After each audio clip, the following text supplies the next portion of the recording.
a number of human rights that we talk about that are provided for under national, regional, and international law. And the science tells us that we need to transit from that, from the use of fossil fuels, and focus on green energies. But I think the reality is that for that to happen, it entails more mining.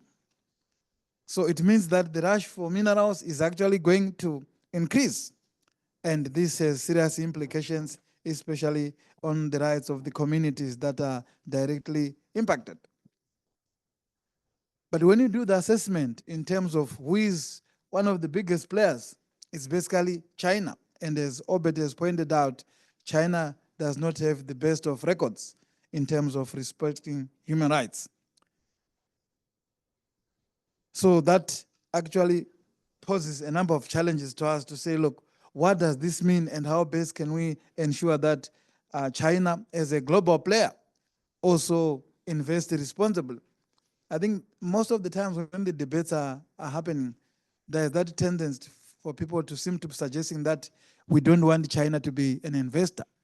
No, that's not the focus. China, just like any other investor, is welcome to do the investments. But the question is, how can this be done responsibly? And I think that's where we see the value proposition on this proposed China-Africa dialogue, where we begin to interact with partners from China, or at least organizations that are able to operate in China, like Global Witness, to help us understand better the laws and policies that drive Chinese investments into the critical mineral sector, and how best we can engage with the key actors and, where possible, hold them accountable. I think for a very long time, we're really struggling to say, who do we interact with? Who do we have conversations with? I think today, when we have some serious problems with Western investors, one could sit there and think of a number of people that they can get in touch with, whether it is in Brussels, London, New York, DC, or any of these other Western capitals. But for a long time, we are really struggling when it comes to Chinese investments. Who do we deal with? And I think until about 5 years or so ago, I did not know of any Chinese lawyer, to be honest, until I meet, I think most of you know her, Jingjing, and now we have Lai and many other lawyers from China that are also helping us to navigate and understand the challenges that are posed by Chinese investments and how best we can navigate around them.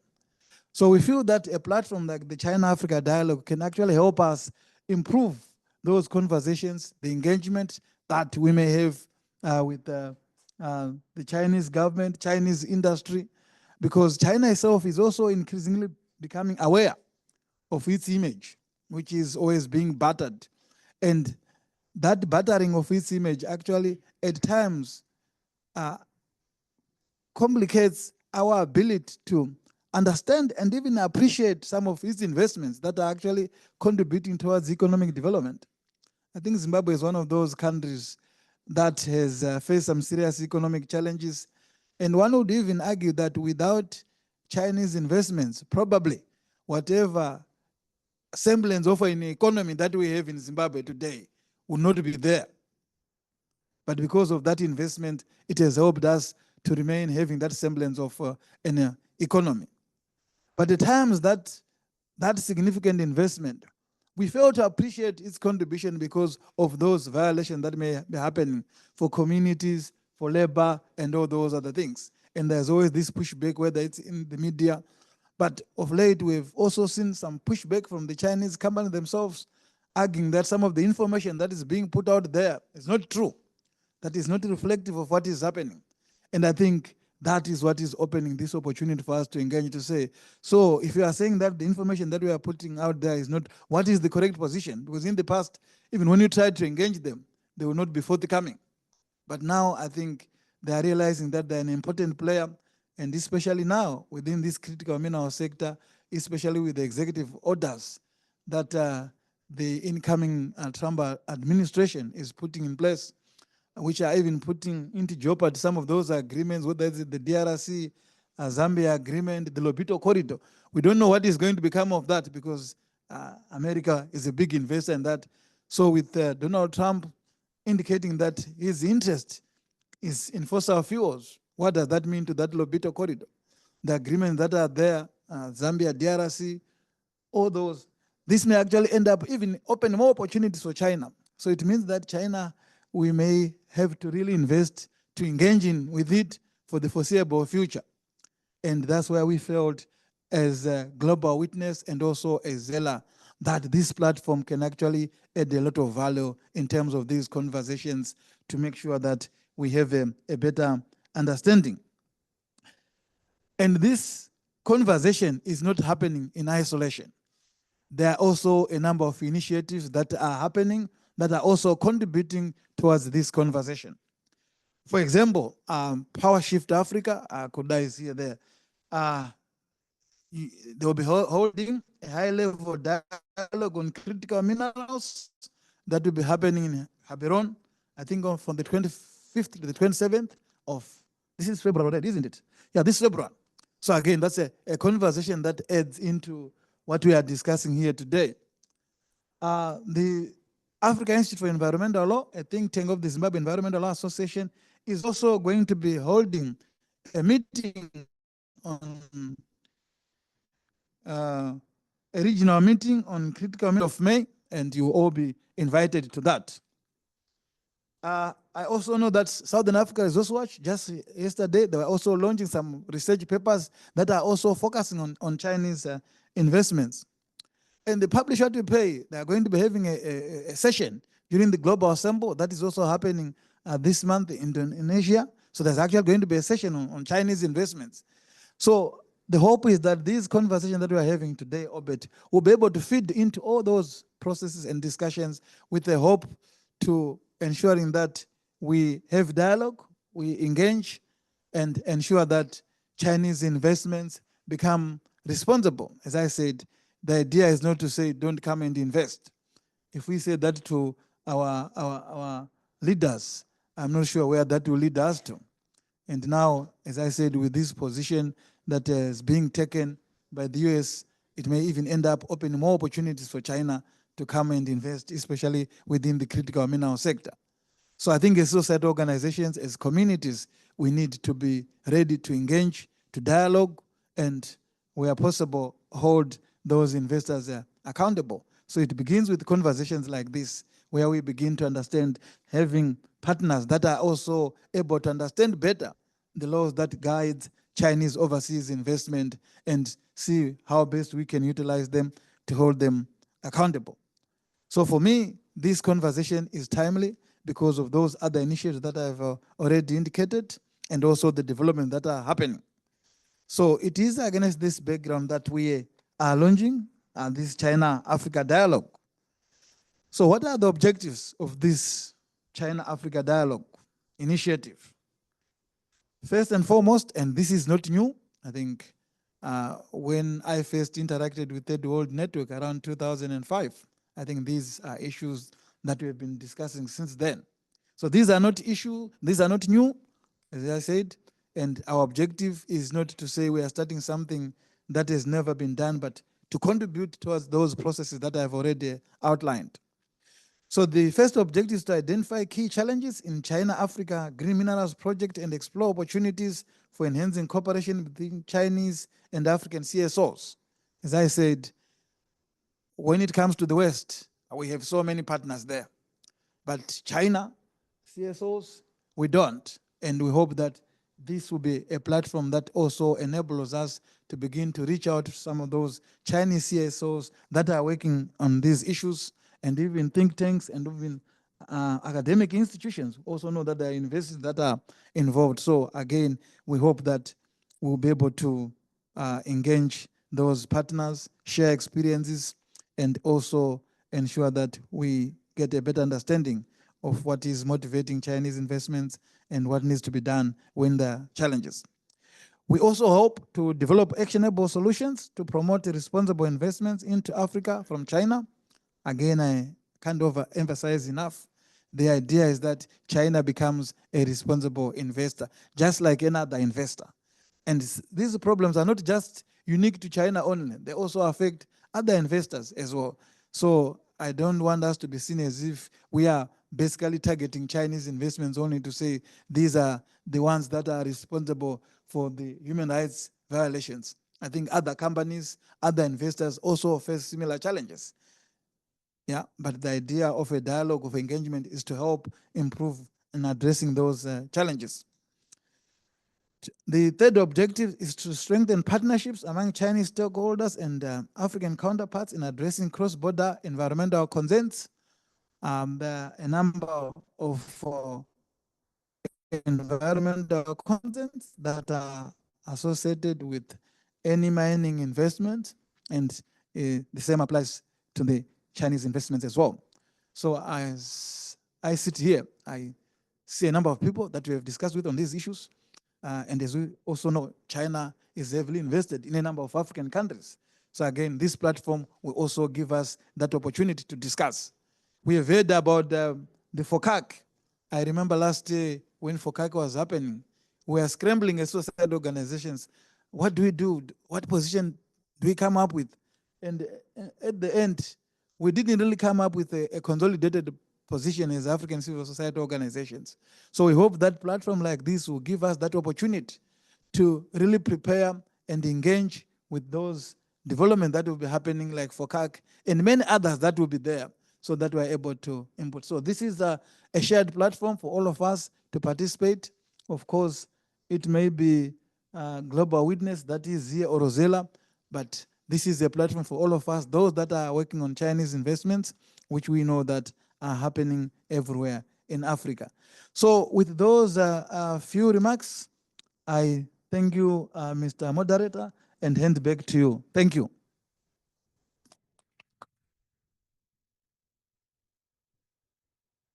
Thank you so much, Mtuso, for, I think, giving us a helicopter view of where we are coming from, for us to be on the same page and why this initiative is quite critical at this moment in time where the global world is looking for critical minerals that we have. And as you mentioned, that we are not against Chinese investments. We want them to be more responsible, that's all. And how do we ensure that? We need to engage, which is why we have a stakeholder that understands how Chinese companies operate Global Witness. But without wasting much time, I want to come to the panel. So on my far left, the lady in green, her name is Mary Nyadome. She's a community member coming from Goromonzi in Zimbabwe, where there is a Chinese company that is mining lithium.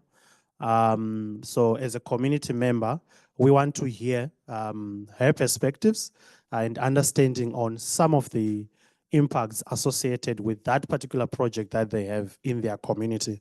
Mtuso mentioned that one of the objectives of this initiative is to identify the challenges and opportunities. So for us to appreciate the challenges, it's also important for us to hear them from firsthand so that we can say this information that we have is coming from someone who lives in the community, who interacts with the company, and who sees the impacts happening to some of their community members. So coming to you, Mary Nyadome, I want to understand from your perspective, coming from Goromonzi, where we have one of the biggest lithium mining company. The company, again, it's also one of the biggest cobalt mining companies in the world.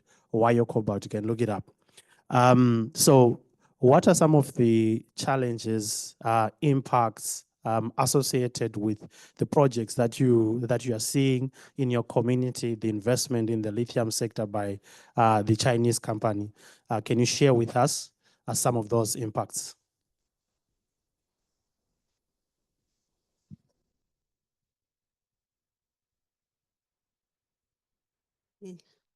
Hello, everyone. The challenges we are facing in Goromons. First of all, before I delve much into challenges, I want to first talk about CSR, what they've done, PLZ. They've managed to inject about 2 million towards the corporate social responsibility. But what they did is not tallying with the money they've injected. First, they donated textbooks to local schools, and they managed to build a primary school, just 2 blocks and 1 teacher's houses. Then they managed to do road rehabilitation. But as a community member from Goromons, with the amount of lithium they are exporting outside the country, there's no value for money. So because there's no community share ownership trust, so it's very difficult for us to do monitoring and evaluation to see whether there's value in terms of their operations. That's another challenge we are facing as a community. Once there's no community share ownership trust, there's nothing we are benefiting. And then another issue, I'm going to focus on economic and social inequalities. First of all, we are facing water scarcity in Goromons. Because lithium mining, to produce 1 ton, a company needs about 4,000 liters of water to produce just 1 ton of spodumene. So every day, we are witnessing almost more than 100 trucks per day exporting raw lithium. So you see how much amount of water is being used every day. Because like now, our bowls, they are dry. And there is groundwater depletion. So we are facing a lot of problems in terms of access to water. And another issue, lack of access to water, we are facing certain problems like land-based activities, they're being affected. So it's another challenge. It's a threat to food security. Then another problem we are facing is loss of biodiversity, because they are siphoning water from existing water sources.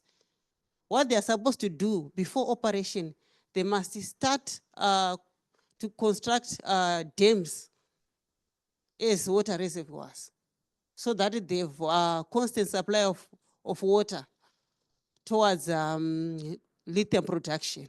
That's another problem we are facing, water scarcity. Then another problem that we are facing again is on employment. They are taking workers from outside our district, Goromons, outsourcing of labor. So it's a challenge. Locals are not benefiting. Almost about 20% of workers out of 2,500 workers that are employed at Prospect Lithium Zimbabwe. So it's a disadvantage to the host community. They must benefit, they must be given first priority of being employed at the mine. Then on the employment again, as women, only about 1% are employed at the mine. So there's an element of gender bias or gender disparity there. Why I say so? Because according to demographic dividend, we are the majority in Goromons, around 55%. So it's a disadvantage to us as women, because we deserve to have a share in our natural resources. That's another challenge that we are facing. Was like women, they are being given menial jobs like sewing, spodumene package bags. I think you know these bags that they use for lithium transportation. And only a few are in the offices. The rest, they are doing like cooking, maybe cleaning the toilets and other menial jobs. It's not fair. Because what they did, that company in 2023, they trained youth, about 10 youth, like jobs for what do I say? To be rig operators and to operate forklifts. Only 10 youth were trained. But out of 10 youth that were trained, there was no female. They were only male. So it's a disadvantage to us as women, because we are not being given equal opportunities. So it's affecting us. Then another issue around mining operations in Goromonzi. There's an element of sexual exploitation. Because of lack of employment, women they are doing prostitution, other problems that we are facing in our communities, early child marriages. Why? Because some of these girls, they are dropping out of school because they walk long distance from Ward 13, going to adjacent wards to attend lessons. So there's an element of bottlenecking system, because in that ward, there's no secondary school, 44 years after independence. So it's a bottlenecking system on its own, because it's disadvantaging mainly the girl child. They cannot even pursue education. Some they end up doing grade 7. So it's difficult for that person even to be a decision maker in terms of EIA consultations. So it's another element of inequality there. That's the problems we are facing in Goromonzi. And another issue, normally there are ripple effects out of these inequalities, like gender-based violence. Because as someone who is illiterate, especially the girl child, cannot negotiate in terms of everything. It's a sort of an abuse that is happening in Goromonzi as a district. Then another issue that we are facing that is affecting us as the host community, it's a problem of dust pollution. When they are doing their blasting, they use chemicals. So these chemicals travel long distance to the next wards. So it's affecting us. And this blasting is also damaging the nearby houses. So these are the problems that we are facing. And there is no compensation for those affected by this blasting. And another issue that we are facing in Goromonzi is the company does not have a grievance redress mechanism. If we have problems, we go to our councillors. So the problem is some of these councillors, politically, some of them, they are captured. Sorry to say this, but that's how we see it. They cannot even forward our grievances to the company. So these councillors, they are the middlemen. So it's very difficult to have a dialogue with the company directly, because they say we have to go via councillor. So some of the problems that we are facing, is very difficult for them to be addressed by PLZ because of the system that is there. Then another issue that we want our government to do is to do, in terms of beneficiation, we want value addition. Because you are witnessing a lot of lorries going out with tons and tons of spodumene, of lithium outside the country. And it's very difficult for us to buy these batteries. They are very expensive. They are very, very much expensive for an ordinary Zimbabwean to buy a lithium battery. Yet the raw materials, they're coming from Goromonzi, going to China. So there's no equitable distribution of resources. There's an element of inequality. If you look at DG number 10, there's need for government to reduce inequality and also poverty. So as a host community, we are facing a lot of problems. So what we want our government to do is to fast track Mines and Mineral Act. That is 1961. It's an act, it was enacted in 1961. So up to now, it's still in draft form. Because an act is an implementation tool for a policy. That's why we are losing as a nation. We cannot benefit because of the current setup that is that we are facing as a nation. Because there's need for government to prioritize our needs as citizens, as residents, as host communities, so that we don't lose our minerals. Actually, we are not getting anything. We are no benefits at all. Because we cannot say after employment is a benefit. That's not it. Because economically, most of the Zimbabweans, they are rotting in poverty. They are living below poverty datum line. Yet we have got resources like lithium, gold, and other minerals. So that's the challenge we are facing. Okay.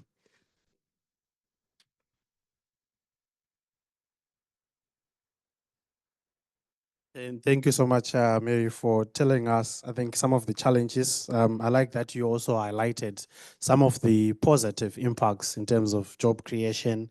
But of course, as you put it, it's not commensurate to the resource and the benefit that the company is getting out of the extraction of the minerals. I want to come to Mabel, where you are sitting at. Mabel is from Ghana with Africa Center for Environment Policy, Energy Policy. And so we are talking about, exploitation of natural resources to enable, decarbonization. And some of these critical minerals are quite important for that, energy. And from where you are sitting, what are some of the opportunities that exist, and also policy solutions that as African governments we should be pursuing so that we are able to get the best out of these critical minerals?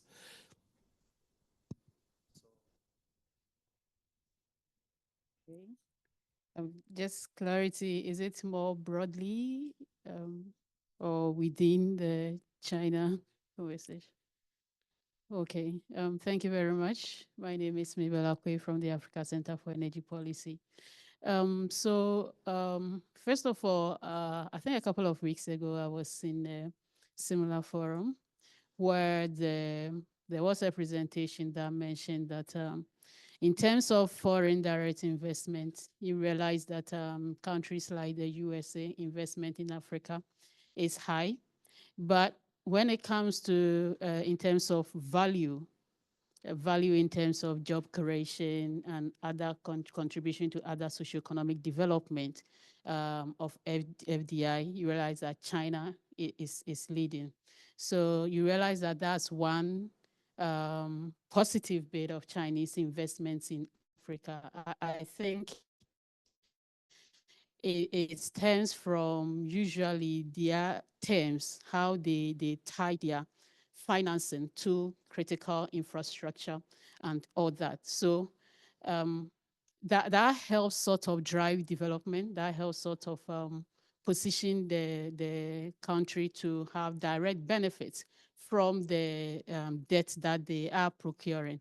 Of course, it's not without its own challenges, but I think this is a positive thing that in a forum like this, I decided to highlight. So in the critical mineral stage, some of the issues before I come to the opportunity with Chinese investment has been the resource-backed loans. So whereas they tie it to specific infrastructure, they also tend to collateralize these loans. So in the effects where loans are not, governments are not able to service their loans, then they stand the risk of losing critical revenues that could have gone to finance key social infrastructure to the benefits of communities, to the benefits of the citizenry. We are also aware of the general opacity that shrouds deals between African governments and Chinese governments, which makes it difficult to even accessing the terms of the loans for accountability institutions like ours to monitor the effectiveness of the loans. Because I mentioned in my earlier point that defaulting means you are risking critical revenues from your natural resources.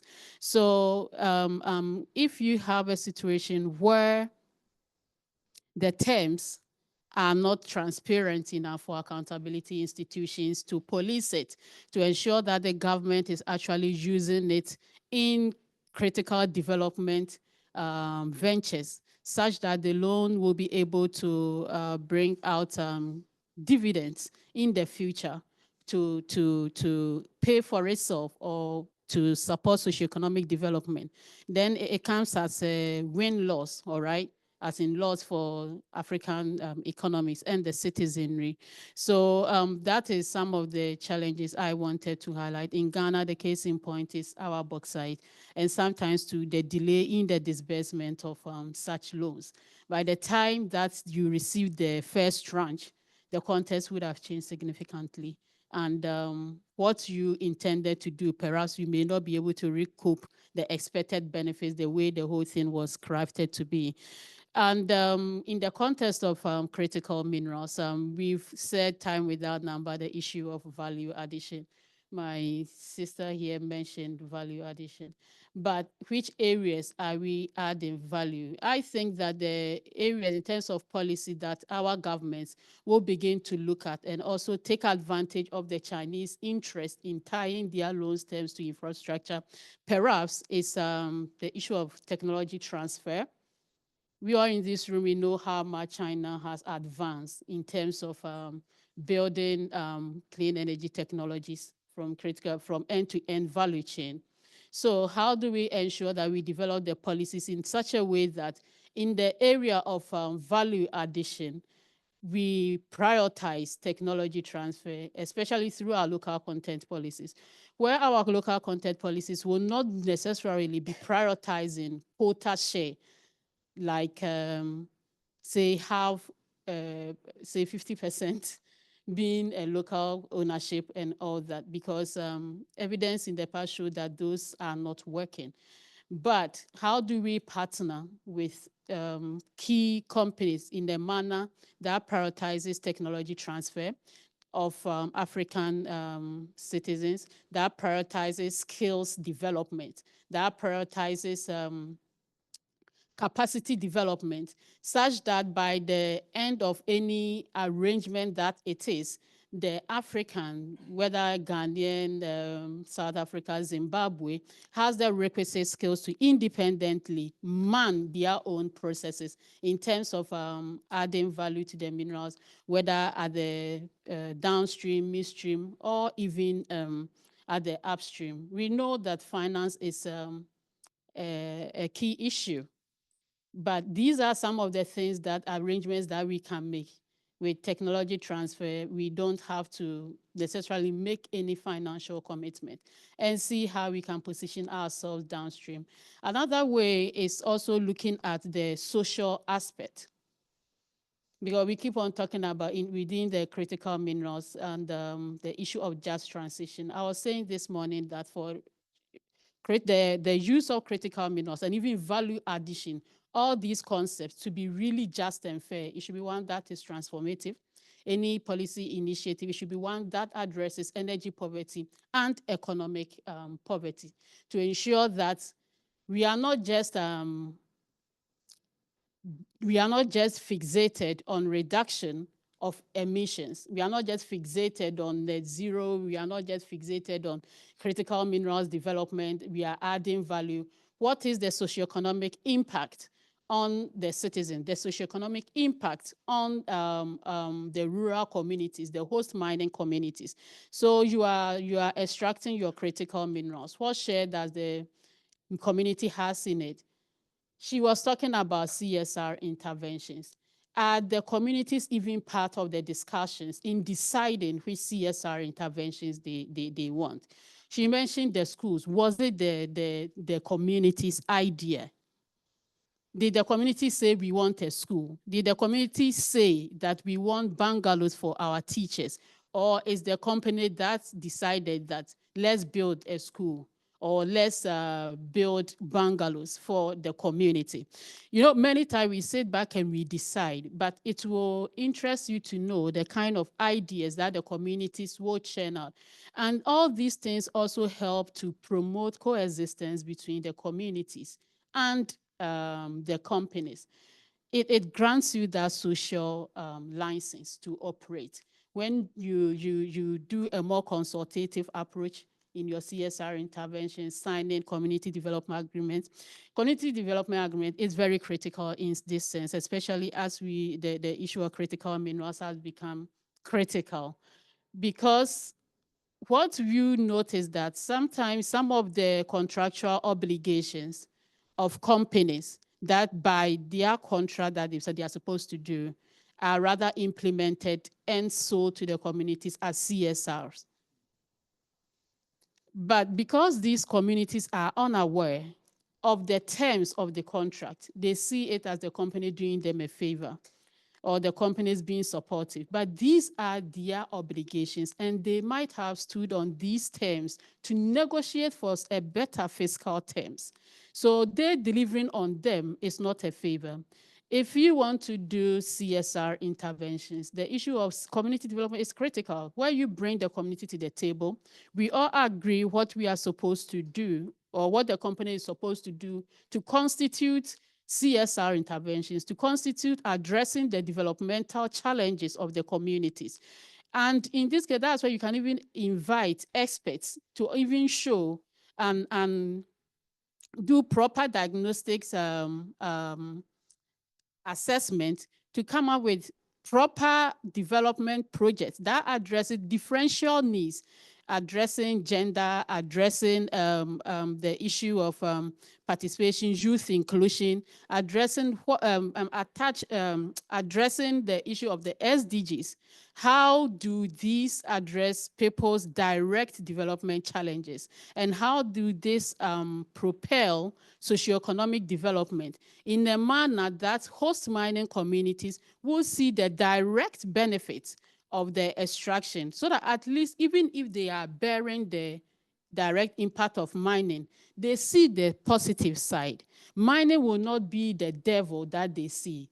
And not be the reason why they are impoverished, but they will see mining as the reason why they are progressing. They will see extractive activities as something more progressive, as something retrogressive. Because I know same issue prevail in our countries. Mining communities are the most impoverished communities in the countries. And yet, in my country, mineral royalties alone, not just this, royalties alone annually goes over 200 million US dollars. It's over, the list is 200 million US dollars. So if these communities are bringing in so much, why are they impoverished? And I think these are some of the issues we can look at to ensure that critical minerals development not only just become a talk, but it will inure to the socioeconomic development of both countries as well as the communities that host the minerals for us. Thank you.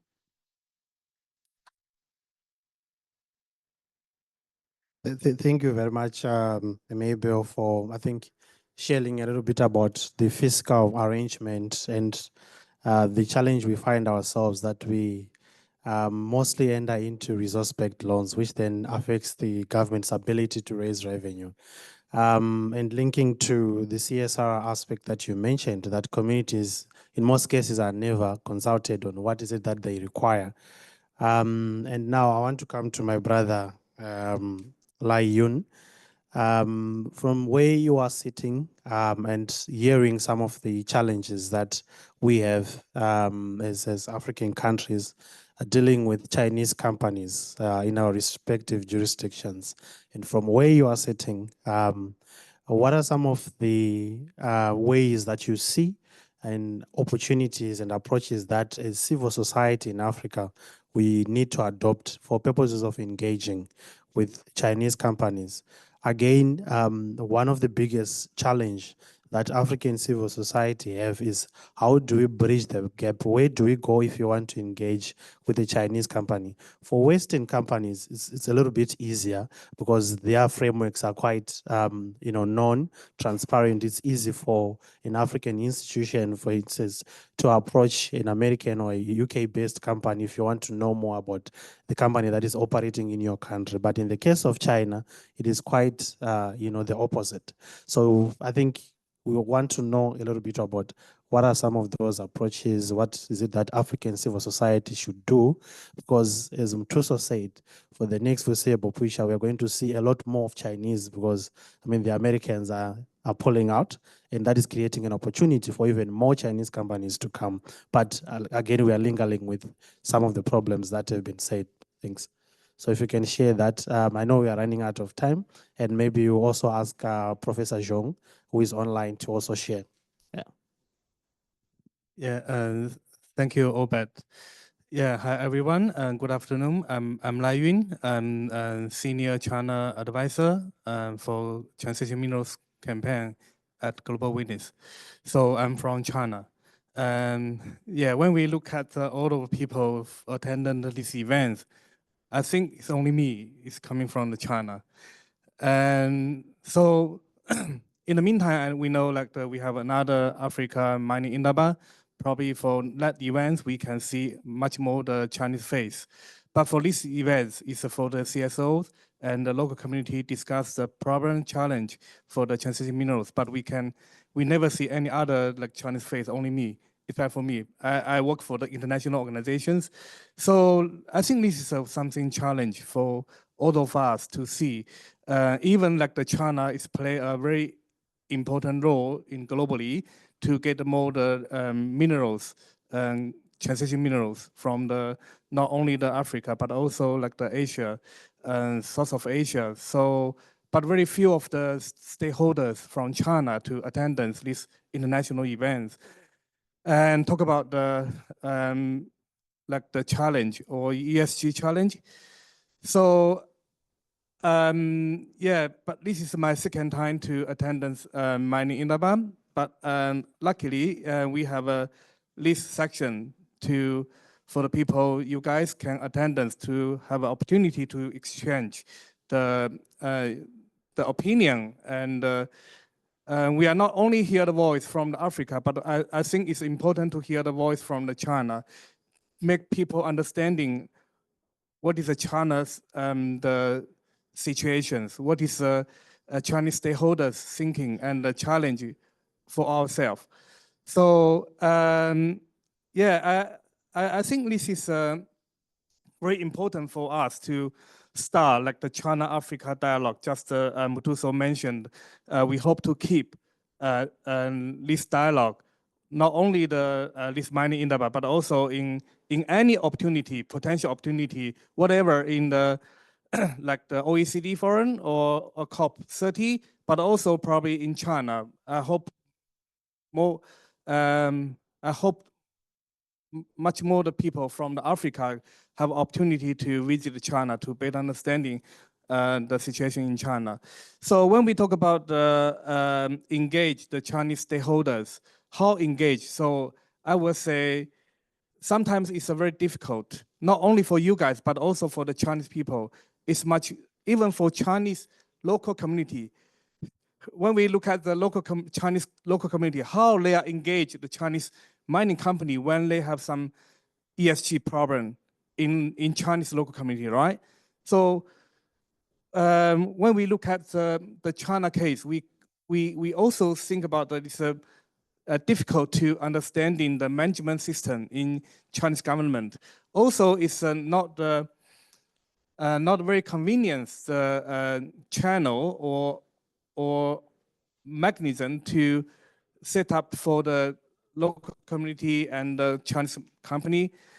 And I think for Africa, and between the Africa country and China, I think, and the major barriers is like the culture, you know, and we can see the different Chinese mining company engage in minerals mining overseas, including state-owned enterprise.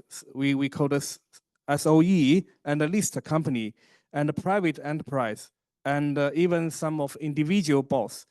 So lots of Chinese company investment in the Africa. But for different level or different type of the stakeholder or Chinese company, probably you see the difference or it's not on the same page to respect the local community for how respect the international law. I think it's the it's for the they got the training by Chinese government, central government, individual for the private sector. They even know that any idea about like the international standard, they don't know how to respect the local community. So I think when we talk about the case by case, we can, if we want to try to solve the problem in the local community case by case. We need to identify which is a target, which is the stakeholders, which is some of the least company. For lots of the company, probably will be much more big opportunity to engage with them because they have some knowledge, where they have some awareness to try to respect or try to follow the international standard, even follow the Chinese standard. So the second one, I think, yeah, we need to, based on the situation for that, we need the strategy, how engage with Chinese stakeholders. But of course, I understand, like for the local community, for them, it is a big challenge. So that's why I think the local community have to find some of the local CSO, even like the ZELA, the national CSO, help together and connect with, like the Chinese CSO or international CSO, work together to try address the ESG challenge or problem in the local community. So when I understand like the our partner from the local community face the lithium mining problem, but I think the similar situation in China, and 2022 also one of the Jiangxi province, the many of the local people involved the lithium mining in the region, but the Chinese mining company also give the polluted local river, and the central government take action to ban all of the lithium mining in the whole regions. So for when we talk about the Chinese local community face the challenge, they have to rely on some of the action taken by Chinese central government.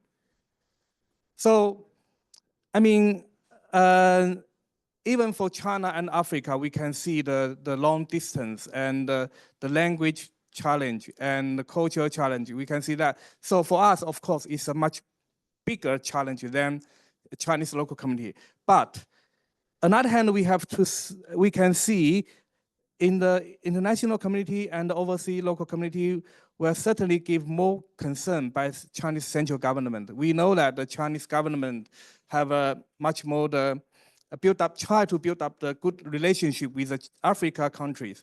So for this case, in my opinion, I believe that will be much more easy than Chinese local community if they are put in the Chinese government agenda. So I believe that they will put much more effort to try to solve the problem in the Africa, because this is an impact to the Chinese government image, So that's why they will pay a lot of attention. So they don't want to have some negative image globally. So that's why I think if we can work together to show the problem to the central government in China, I believe that they will have much more the motivation to solve the problem or try to assist the Africa local community to solve the problem. But the challenge is the distance and the knowledge, because it's difficult for them to get the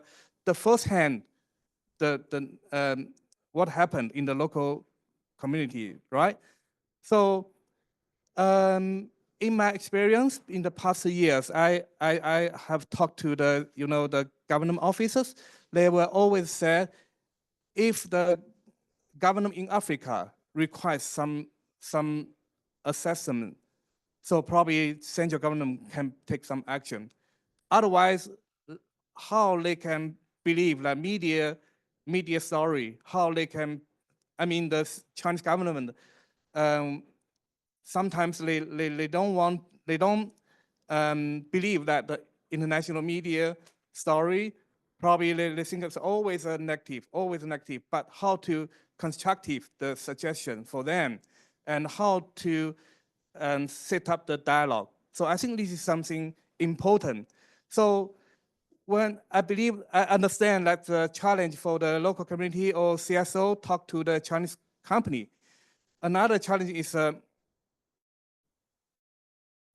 the how set up trust is.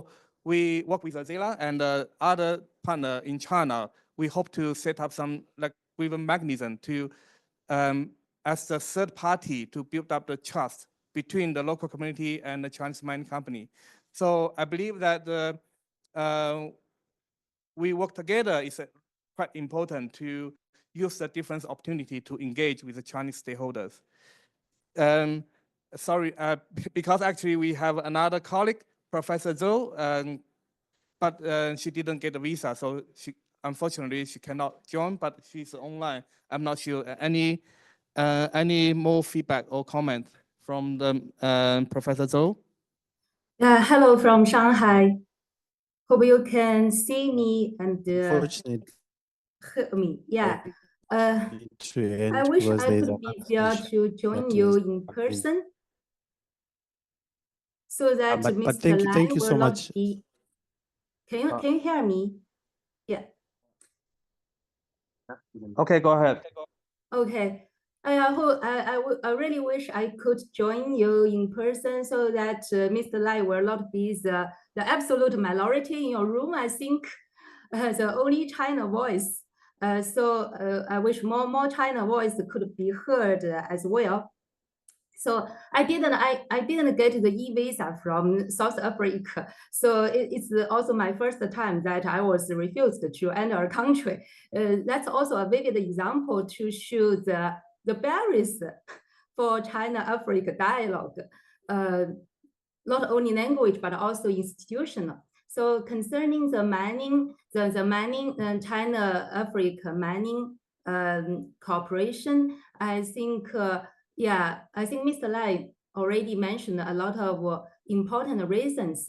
I also want to mention the, how to say, the different understanding or different values, like for Chinese enterprises, because China has a very strong central government and local government. So in China, the Chinese enterprises perceive the government as a crucial stakeholder in social conflict or in dealing with communities.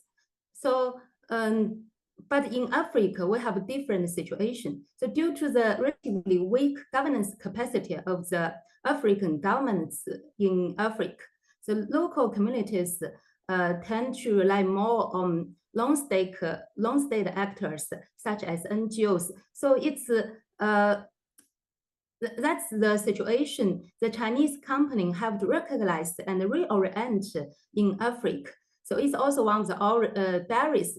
And also, I think most of the Chinese people or Chinese community people have different understanding towards the economic development and the ESG issues. Like in China, we always say that development is a paramount thing. Of course, development, we know it should cover a lot of aspects, also environmental issues, social issues, but sometimes economic development is very important for Chinese people. So we have different understandings towards this kind of issues. And also, when we talk about how to... Sorry, 1 minute, 1 minute. Is that okay?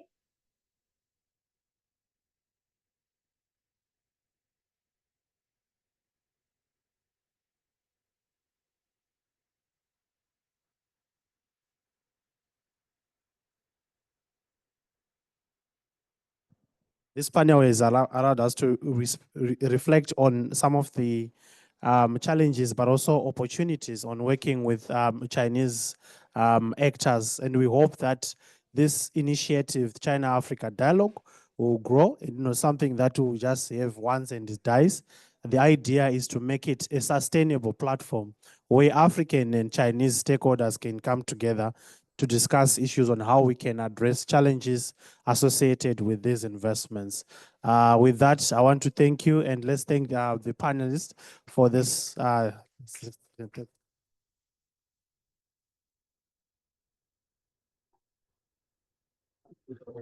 哎，周老师，那个这边要结束了。哦，行，好的，没关系。对，我在找你嘛。没事，你跟他们要一下联系方式，回头有机会再交流吧。对，好 ，OK，好，谢谢你啊。好，太可惜了，好吧。没事，对对对好，对对拜拜。啊，好好，拜拜拜拜啊。